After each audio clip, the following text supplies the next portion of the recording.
You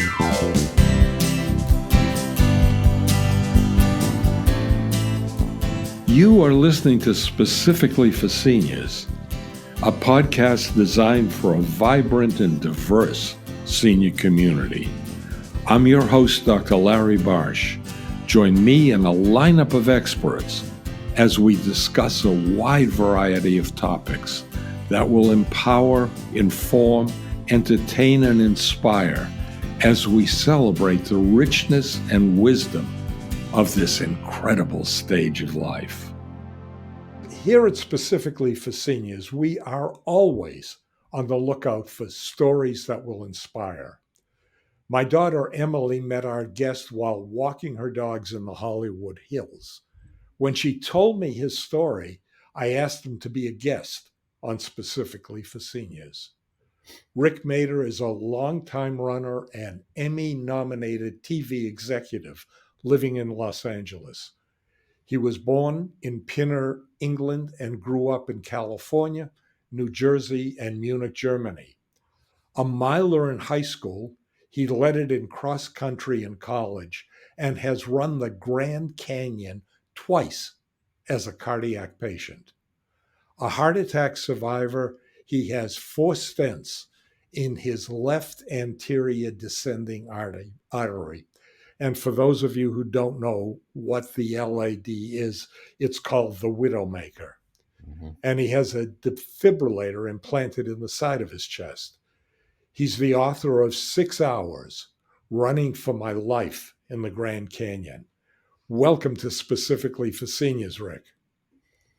Thank you, Larry.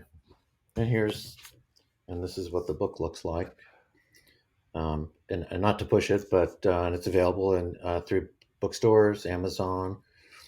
If anybody's interested, and my website is rickmader.com, which has plenty of information and photos. Go ahead, push it. Why not? Hey, Rick, I mentioned you were an Emmy-nominated TV executive. Can you tell us a little bit more about your working life? Oh, that was early in my career. I was a producer at KCBS TV here in Los Angeles. So doing a lot of local talk shows, magazine shows, documentaries. And the documentary that was up for an Emmy was called Hollywood Runaways. And Hollywood's always been a magnet for runaways. So it was addressing the problem and solutions, and was very well received.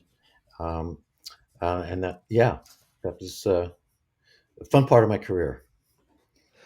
You're a lifelong runner, but in middle age, you had a heart attack.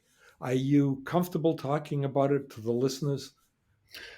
Sure, because it goes to a lot of things, actually, but also one thing is that a heart attack isn't necessarily predicated on an unhealthy lifestyle. And in my case, it was genetic.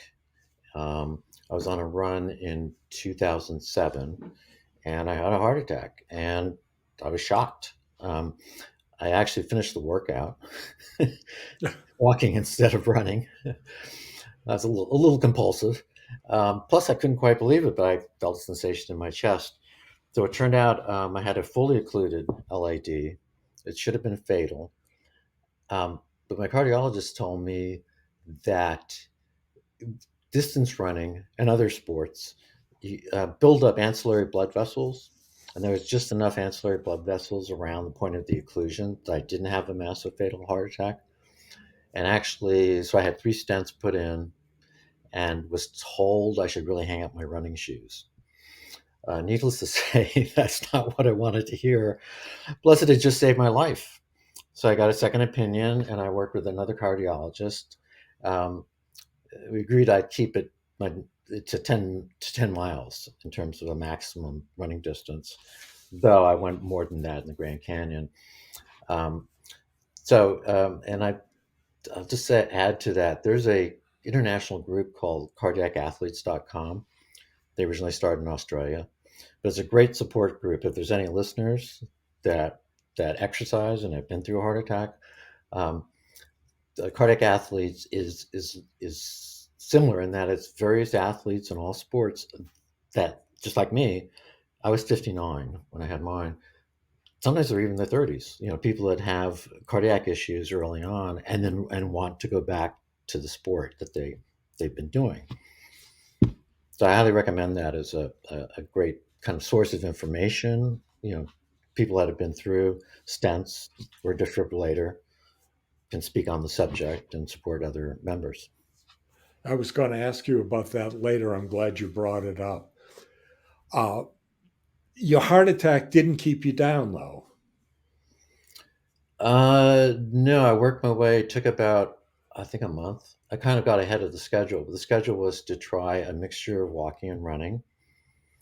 And I remember the day I was going up to Mulholland. You could up at the top of the Hollywood Hills, and I started running a little more than the walking breaks, and it was great. It was like an epiphany. It was like great to be back on a sunny day, and I didn't. I didn't have any of the symptoms. Like pain in the chest. Stuff I was supposed to be watching for, and and I went for a hike in the Grand Canyon with a cousin of mine and some friends. And I started thinking, wow, wouldn't this be a great run?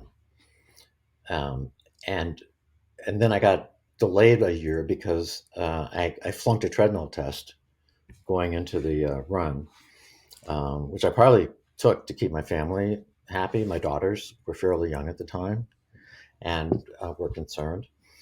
And it turned out I had 80% occlusion in the LAD again. So I had another stent. And then I had to wait till 2012 or 2011 to run the canyon.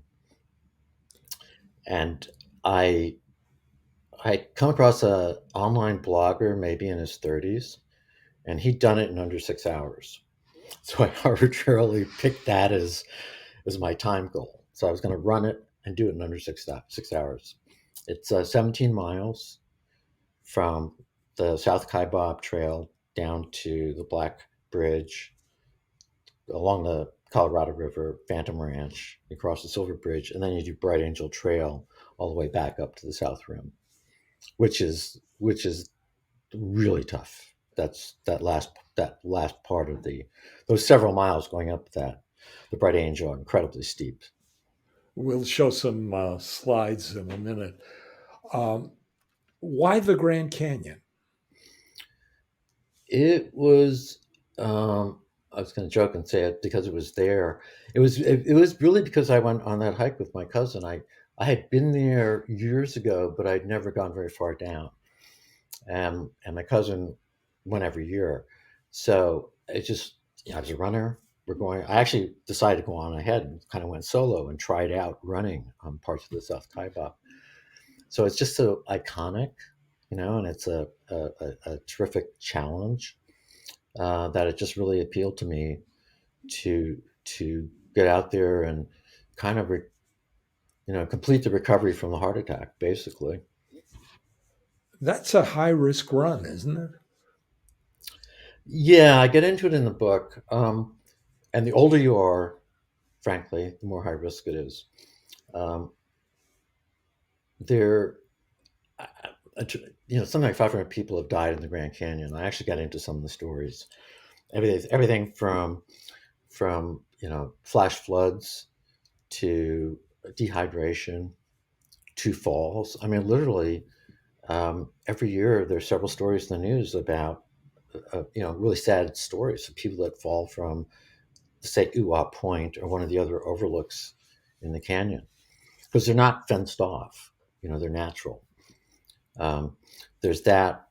There's there's the water issue. The Trans Canyon pipeline, which supplies water uh, from a spring on the North Rim all the way up to the South Rim, had actually had a couple of breaks in it, and I was waiting whether it would be fixed. But to make sure I was covered, I had like 5 bottled waters with me, so I ran with my own water. So even if the Trans Canyon pipeline was still broken, I was covered. And I also brought I did the canyon twice. I think I might have waited to do the map the second time, but I highly recommend bringing a trail map, and keeping water in mind. Um, that's why it's best to go down the South Kaibab, which is a ridge trail, and then go back up Bright Angel, because Bright Angel has several watering spots, including Indian Garden.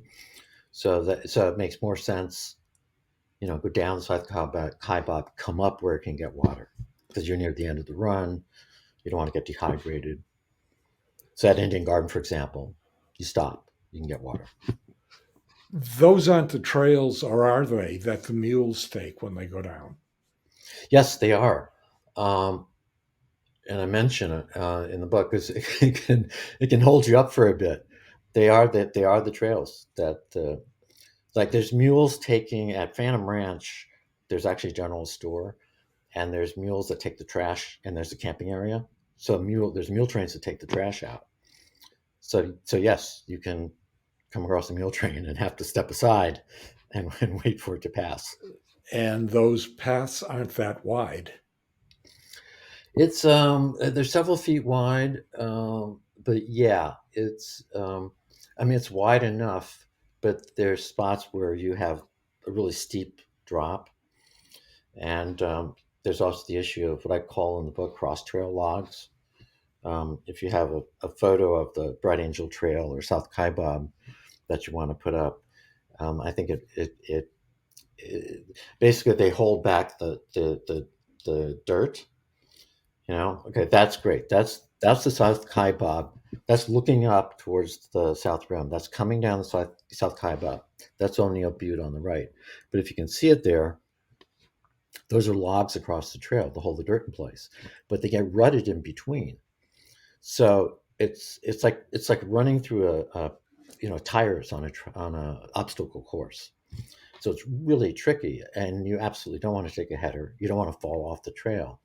Um, in the book, I talk about literally doing a cadence count just to stay focused as I went down. So this isn't street running, that's for sure. No, then that's one of the things that makes it challenging. Also, if you're a cardiac patient, you're on blood thinners.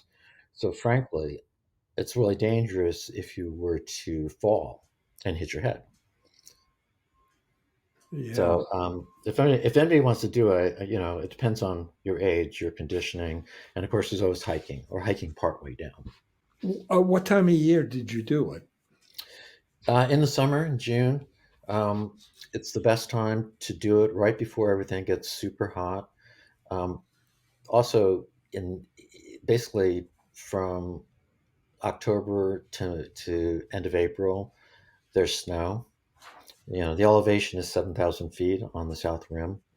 So the best time to do it is early summer, early fall. Kind of avoid July and August. Also, for the run, basically, I went down really early in the morning, um, because the gorge, it can be 70 degrees at the top of the south rim when you start, and the gorge can be 110 by the time, like at noon. So the idea is to go down and get out of there if you're running it.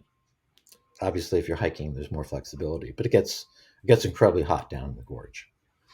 And at 7,000 feet, being a cardiac patient, that's another problem. Well, that didn't bother me. It does help that you start out going down, so the stress and the real work is coming up. Um, so it doesn't immediately, but that's actually also tricky, because if you're going up a mountain, for example, hiking, running, whatever, your limits kick in at some point. A tricky part about the Grand Canyon is you can get lulled into thinking everything's fine because you're going down at the beginning as opposed to going up a mountain. Um, and you can get a little out over your skis if you're not in shape. Um, just so I actually worked out on Mount Wilson here in Los Angeles, which is 5,000 feet, and that kind of replicates the distance from the South Rim to the gorge. Um, and I was in shape. I was in shape to do it, even though I was 64. Let's take a look at the whole run. I've got a map that we can show. If you can describe the route and the elevation as we go through it. Sure. It starts at the, I'm not sure these, did I put my finger on the screen? What's the best way to, It's not going to help. it's hard to know. Well, off to the, in the lower right-hand corner is the South Kaibab trailhead.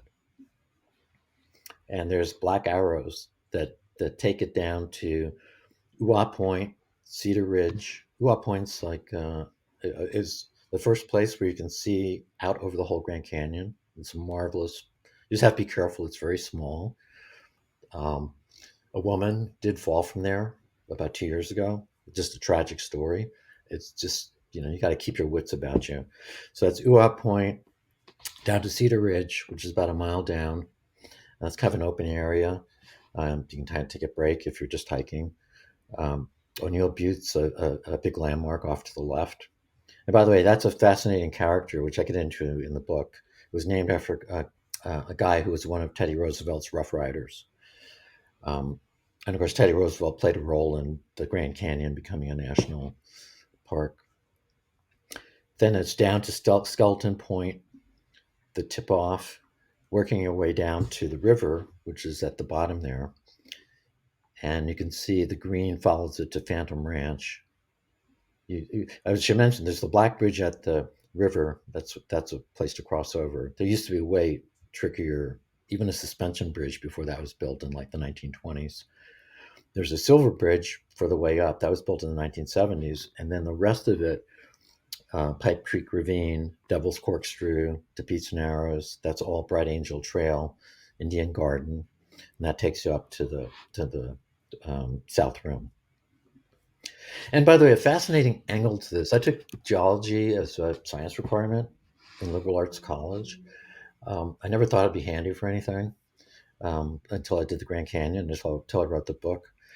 The fascinating to me, and you're talking about why run the Grand Canyon, this is one reason. It's all the levels, the layers, geological layers that should be buried, deep underground, are all exposed here. So literally at the top of the South Kaibab Trail, you start out running through 300 million year old South Kaibab limestone. And you're actually running on the remnants of the last supercontinent, Pangaea, which broke apart 200 plus million years ago. And a supercontinent, all the, every several hundred million years, all the continents on Earth combine together in this cycle. And geologic plates moving around, and then they break apart. And that's one reason why South America and Africa fit together so well, is because they were once part of Pangaea. So you go through layers of geologic time until you hit the river gorge, which is Vishnu schist, which is 1.6 billion years ago. So it's a fascinating journey through geologic time, which is kind of a nice metaphor if you're writing a memoir to kind of work off, which I did in the book. And Pangaea, I just found really fascinating, when you get into that, because it's kind of like this Atlantis kind of thing, because it's where mammals originated. So it's kind of the ancestral home of man. Back when mammals were just, tiny little creatures, it was part of the age of dinosaurs. And, it's the world we have now is Pangaea split apart. And eventually, and I have this in the book, the next supercontinent is going to be Pangaea Ultima. That some geologists have already named it. And that's, California is going to go north and run into Japan, et cetera, and Pangaea will be reformed millions of years in the future. We've got a few more pictures of the actual scenery. That's the view from Uwa Point on the way down, looking down towards O'Neill Butte. I've got a low-flying helicopter coming through here. You're hearing that. So it's gorgeous. It's the first time you're coming down South Kaibab. It's really just a rocky outcropping. But you can see you're looking out over the whole Grand Canyon over to the North Rim, and a landmark is O'Neill Butte, which is there. And this is early in the morning. I took it on on a hike. I've run the canyon, I've hiked the canyon. So as the sun's coming up, it's bathing O'Neill Point. And then that picture we saw before is the trail running just below. Yes, that's just below. That's down there, just below um, O'Neill Butte. And then you mentioned the river. Yes, that's the Silver Bridge. So once you go down and you cross the Black Bridge in the gorge and go to Phantom Ranch, when you cross the river again, this is the Silver Bridge, which is a pedestrian only bridge. The Black Bridge has like mule trains on it and stuff.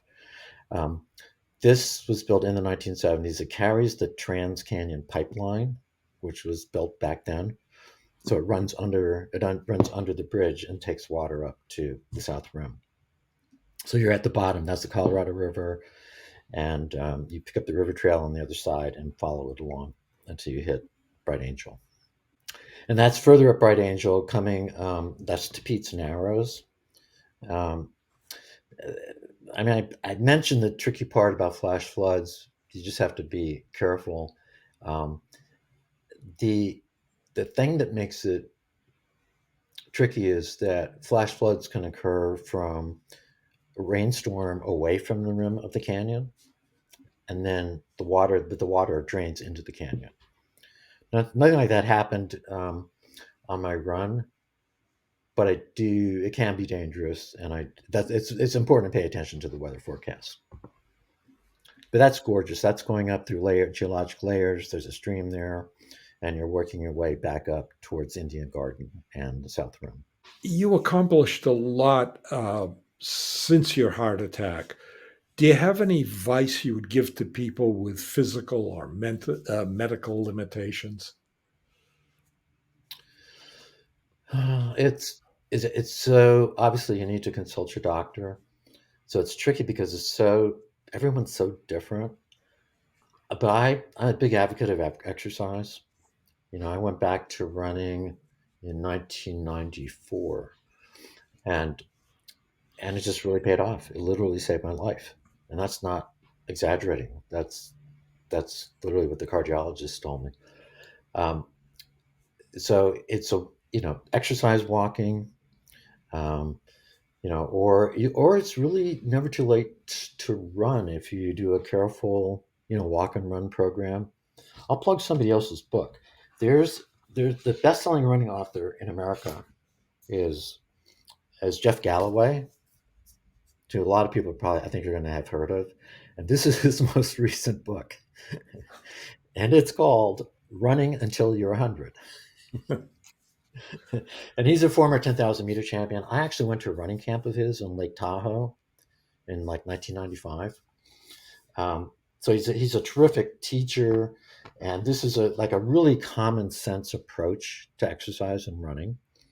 Um, and it staves off, I mean, anecdotally and medically, it staves off things like hip replacements and all that, knee replacements, if you stay active. So I just did a workout this morning, 4 miles up to Mulholland, not up all the way up to Mulholland. I do that on Sunday.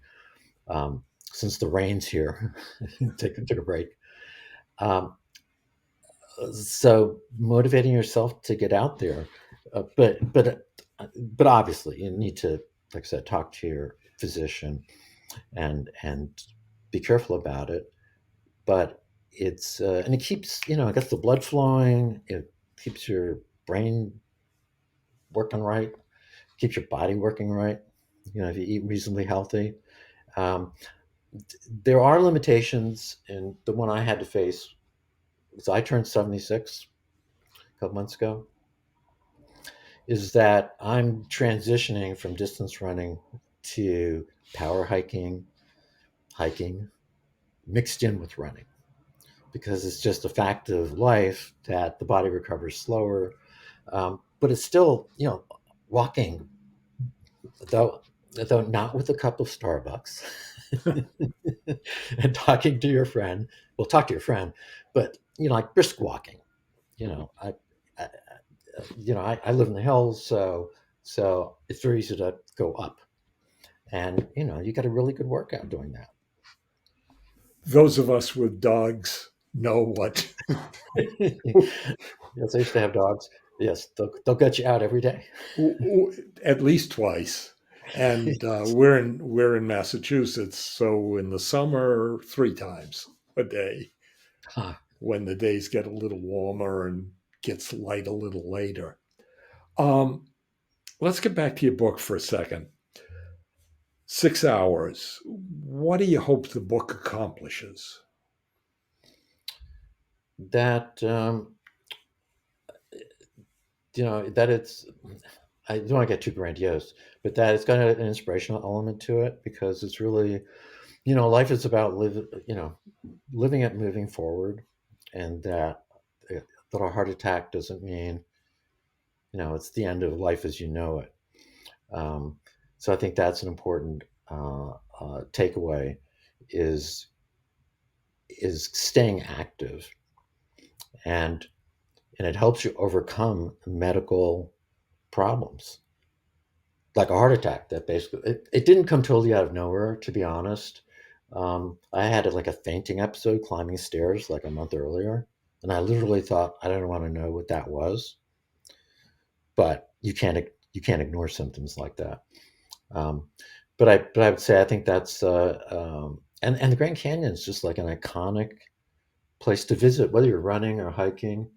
I in the epilogue of the book, not to get all zen, but the last time I did the canyon, running it is kind of overcoming nature in a way.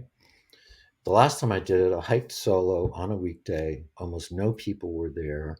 I was on the Tonto Trail at daybreak, which the Tonto is the longest trail in the canyon. It goes along the Colorado River Gorge at the top of the gorge, and it's an incredible experience. You're there alone in the Grand Canyon, you and some prickly pear cactus blooming, the sun's coming up, no one around. It's just a gorgeous experience. When I was your age, I'm 87 now. When I was your age, my wife and I were in Australia, and one of our challenges was climbing the Harbour Bridge to the top In Sydney? in Sydney. Yeah, that was a great experience as well. I didn't know you could do that. You can literally climb. There's a ladder that goes up to the edge. There are 4 ladders. There are, I think they said, 1,200 steps as you get Wow, up to the arc of the bridge on the top. So that was great fun as well. sounds very cool. Bit of a workout, but good Yes, I can fun. imagine.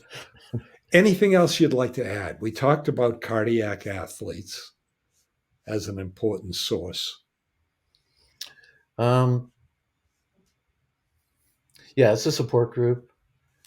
Um, I I'd say just like I said, my view is exercise is really important.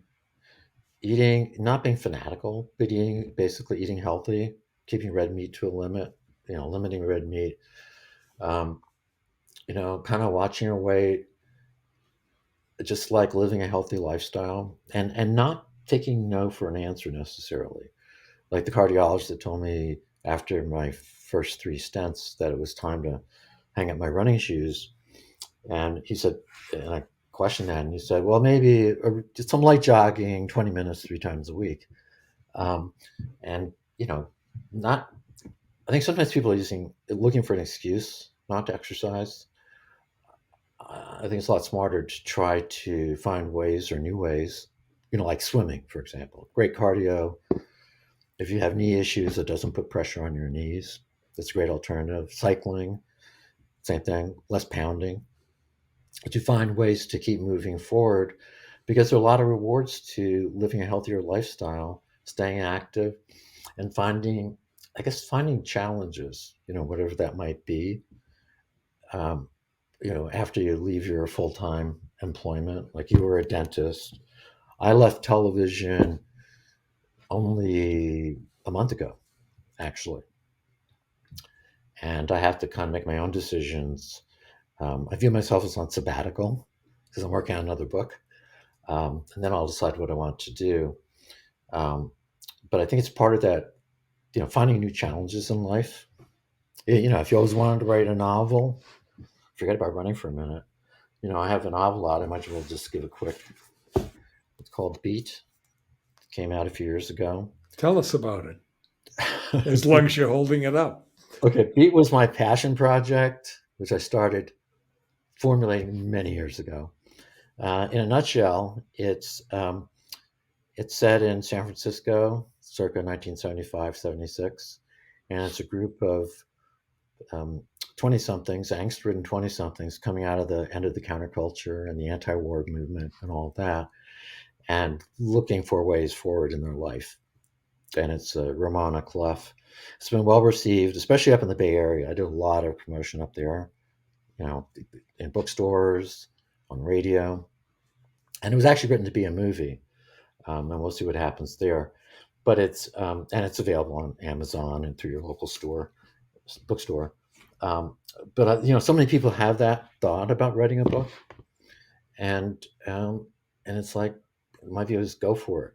I actually started these while I was still working because I was curious whether I could do it.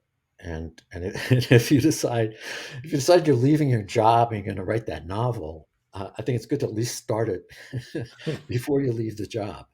But that's a cool book. I highly recommend it, obviously, to people, especially people, say, in 60 to 86, because we all lived through that period in one way or another.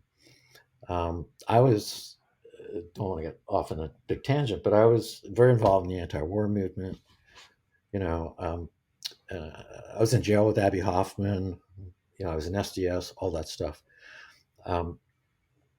And the novel, there was a huge transition, everything from politics to pop culture in the mid 1970s. I don't know how many of the listeners are into music, but it's the beginning of punk rock. So the Ramones are in the book, Blondie's in the book, and coming to terms, I was pleasantly surprised by, if you're familiar with Goodreads, it's a big book review site, heavily female, a lot of young women, and it was really fascinating to read their reviews, which were quite favorable, and makes me think that it's relatable to every generation going through that period of life, where you have to decide what you're going to do with the rest of your life, especially if you come through something as transformative as the 1960s and the anti-war movement, and all that. So I'll just end Beat with saying that Billy, the protagonist, runs the Grateful Dead T-shirt store in Haight-Ashbury in 1975, and has to find his way forward.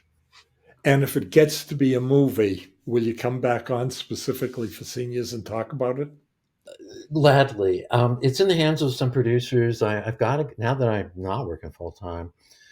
I'm hoping that I get a lot of traction with my next book that can lead to extra attention being devoted to Beat.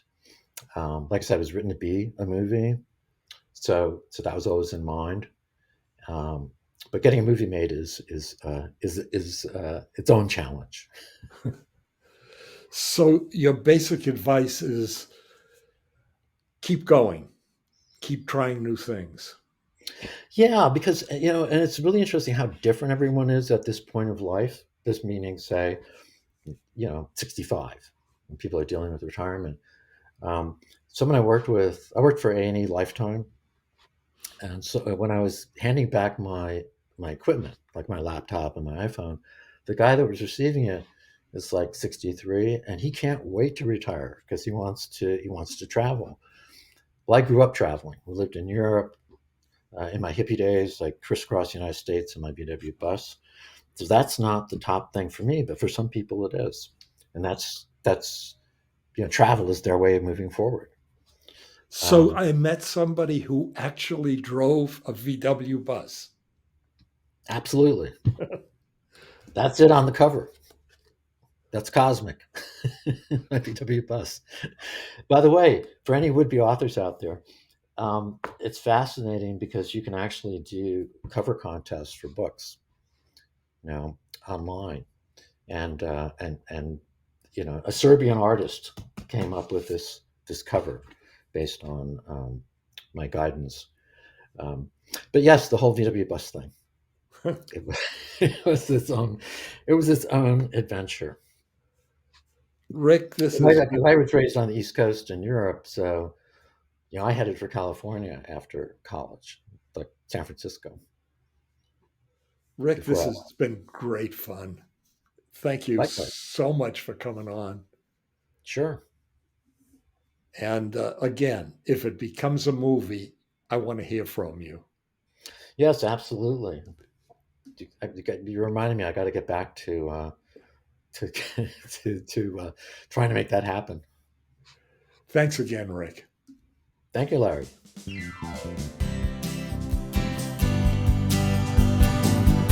If you found this podcast interesting, fun, or helpful, tell your friends and family, and click on the follow or subscribe button. We'll let you know when new episodes are available. You've been listening to Specifically for Seniors. We'll talk more next time. Stay connected.